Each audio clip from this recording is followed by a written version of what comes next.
I'm gonna make a mountain out of you. Mountain. Train the muscles, not the joints. Okay, this is the third attempt to make this YouTube video. So I hope you guys appreciate it because I'm working with a new camera. I'm working with a C200 instead of the 5D Mark IV. And I messed up the audio yesterday. This is what it sounded like. So it felt like I needed, and then of course I'm thinking, hey, I gotta get a video done. So I can't use that footage, so I'll just do the video at home. So this is what I did. Necessarily stronger, or sometimes I was getting... There was way too much echo in that audio, right? So it's like I had audio problems yesterday. It was all audio, right? So at first I had just garbled over crappy audio, sounded like I was a robot from Battlestar Galactica. Then in the second attempt, I had a video where I couldn't use it because it was just too much echo in the background. I thought, hey, you guys are just gonna click off if there's echo, right? So welcome back to Natural Gallant Bodybuilding. This is my third attempt in making this video, and I got nothing but cars going by the whole effing time. I'm gonna have to take you deeper in the forest. Let's go deeper in the forest, deeper. So welcome back to Natural Gallant Bodybuilding, and today I'm gonna talk to you a little bit about when to change up the reps. Now, of course, I'm gonna be speaking about when you feel okay. What do you see down there?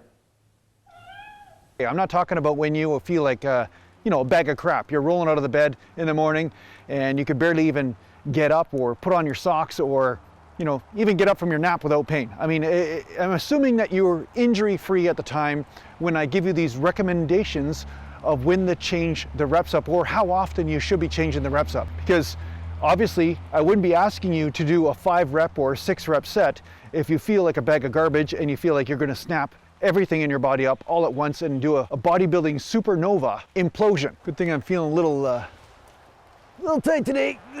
All right there, buddy. Let's give her. Hello. Hi. I think I'm gonna go lighter today. I think I'll just go lighter. Normally that thing would be orbiting the earth right now, but yeah, I'm just not feeling it today. Who wants to do a supernova implosion during their workout? I know I don't. So I'm assuming you don't either. The bottom line is some people will stick to one rep range for a period of 2 weeks, 3 weeks, or a month, or sometimes a 6-week program, and then they will change their rep ranges up, and they call this periodization, not exclamation, not comma nation or quotation.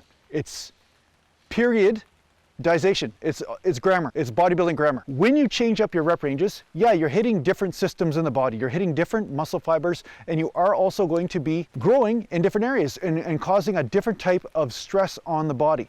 Now, when you cause a different type of stress in a muscle, then your muscle will adapt to that stress, assuming it's not cardiovascular, where basically if you're doing too much cardio, your body just eats its own muscle. You will get more muscle mass from doing these different rep ranges.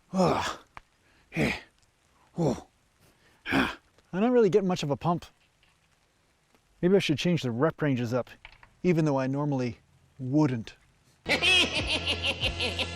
Now, I found that there is a critical formula for each person to get a synergistic type effect with heavy weights, medium weights, and light weights. And this I outline in my program, so I have that system in there, okay? Now, it may be slightly different for you. So some people adapt more to heavy weights, some people adapt more to lighter weights or medium weights, or 8 to 12 rep range, or 12 to 15 rep range, or 25 to 45 rep range. It depends on the person, and it depends what their genetics are composed of. Some people have different muscle fibers as dominant muscle fibers than other people. You also got to be careful about using the same rep range over and over again because you may hurt your lumbar region. But that said, one way to know that you should change up your rep range is when you start hitting a plateau. And no matter what you do, you stay at the same point or you start to regress or go backwards in your strength endurance in that workout. So say you're getting 5 or 6 reps with a certain weight, and then it starts to go down to 5 reps, then it goes down to 4 reps, then it's like 3.5. Well, then that's a surefire sign that you need to do a different rep range that day, and you may get an effect. Grandpa Jason's gonna tell you a story. Back in the day, I was doing 315 for reps on the bench, and I was only getting 3 or 4 reps, and I was like so frustrated. I wanted to get more reps on the bench, more reps with 315. So I kept on doing 315, 315, 315, 315, all the time, 315. I'd see numbers in my head at night, 315, 315 on the bench press. So every time I go in there to train chest, it would be like some sort of mental illness. So I'd have to go in there and see how many reps I could get with 315 that day. Until one day, I went to the gym and I felt a little tired. I was not that motivated to work out that day. And I said, screw it, I'm just gonna mess around with 2 plates on the bench and just rep out. So I repped out with 2 plates, doing 25 or 30 reps. And then the next time I came into the gym and did bench presses, I got 5 reps with the bench press with 315. Go figure, right? How could this happen? I went lighter, but yet I got stronger because I went lighter. Ah, that's the power of synergy. I'm just not feeling it today, all right? So, you know, I lifted heavy. I lifted like Mount Rushmore last week. I mean, I don't need to lift something heavy all the time, you know what I'm saying? I can't live up to your guys' standards. I can't live up to your standards. But normally, seriously, that thing would be like on its way out of the solar system at this point. I would have just like thrown that thing up, 100%. You see these things right here? These two things? You see this? These are anti-gravity machines, all right? So anything these things touch just like offsets all of the power of gravity. You heard it here first. Even Elon Musk can't figure this shit out. So when you know that changing up the rep ranges actually helps you, then it's not necessarily a scary concept, right? It's kind of like having a tug of war and then you have like 10 people on one side of the rope and only 2 guys are pulling. It's not going to be as effective, right? But if each person on that line or on that rope is pulling, then you're going to have a lot more force. Well, it's the same thing when you work the different muscle fibers. You're strengthening all the components of the muscle. The strength endurance, the strength, the power, along with sometimes a lot of endurance, the endurance fibers alone. So when you bring all of them together, the overall end result is more muscle mass. So when you hit a plateau, that's one time that you know that you should change the rep ranges up. That plateau is definitely a sure sign. Second of all, don't be afraid to change up the rep ranges on a daily basis or every 2 or 3 workouts. This is usually what I do. I usually change up the rep ranges every second workout for a given body part. I wonder if this qualifies as lightweight. Unless, of course, I'm concentrating just on strength training at the time and I'm trying to perfect a groove, right? So it's okay to do 2 or 3 weeks of doing one type of rep range, assuming you're not going to failure and you're doing super heavy weights, because I did a video on this, how to lift heavy. Watch that video. But when you're lifting super heavy weights, you don't want to be hitting failure all the time. That's going to cause injuries for sure. Okay, so I just talked to a guy in the Natural Gallant Bodybuilding Facebook group, and he talked about how when he was going heavy all the time and going to failure, he got injured quite a bit, and that's why he started to learn to change up his rep ranges. So if you're going heavy and you're trying to perfect a groove, yeah, it's good to keep 1 or 2 reps in the tank as you're doing these sets because you're just trying to handle the heavy weight and get used to it. You don't want to be straining, unstable, and hitting failure at the same time. That's a triple threat for injury. So yeah, that's a quick piece of advice for you. Take it or leave it. Take it if you want it. Enjoy it, eat it up, use it.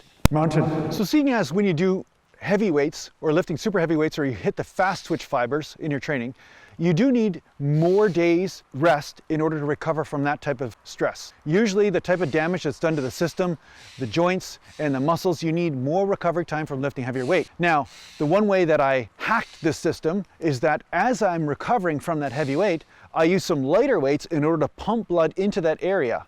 So 20 rep range, 25 rep range, 30 reps, maybe 40 or 50 reps sometimes, to pump blood into that area to accentuate or to increase my ability to recover, because blood flow assists with recovery, assuming your diet and your sleep's in place and your stress and all that kind of stuff. This is a way that you can use those reps in order to create more strength and more recovery in your heavyweight days. So a lot of times I'll do a heavyweight day, then I'll do a medium weight day, and then if I feel like I'm really tight when I come in the gym and it's like my muscles are kind of like torn up a bit, then I'll just do some light pumping motions. That's a good day to do some isolations of light weight or some bodybuilding ego type movements, right?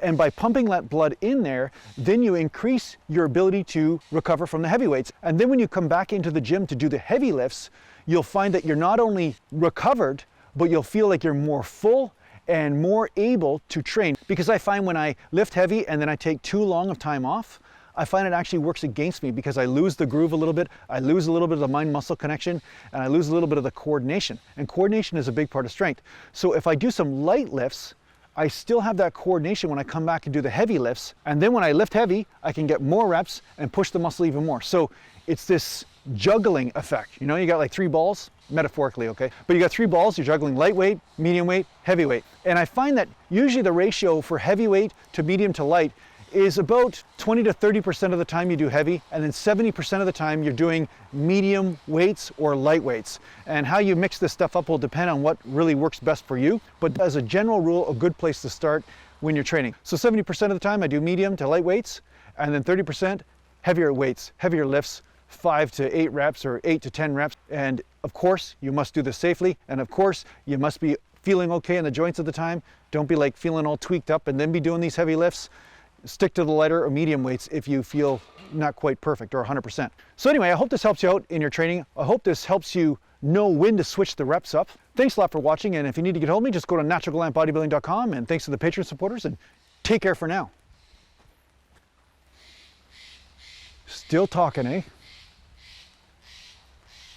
Man, you could give the YouTube trolls a run. Wow.